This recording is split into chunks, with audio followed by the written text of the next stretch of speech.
बिस्मिल्लाहिर्रहमानिर्रहीम। एक सवाल ये पूछा गया है कि मेरी जो है घड़ी बड़ी कीमती है, तो एक मर्तबा वो फ्लश के अंदर गिर गई,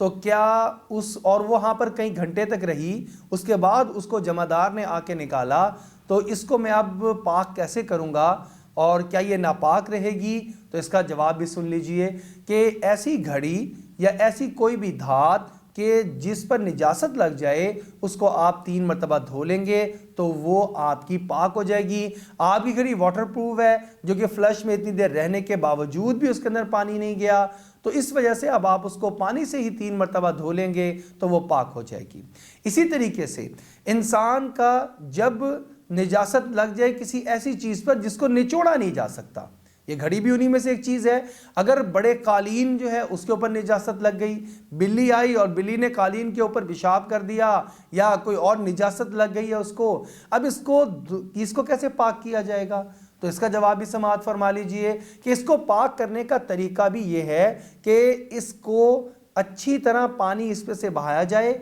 उसके बाद इसको ऐसे तरीके से ऊपर किसी जगह पे रखा जाए, किसी दीवार पर मुंडेर पर रख दिया जाए, किसी और ऐसी चीज़ पर कि इसके कतरे टपकने शुरू हो जाएं।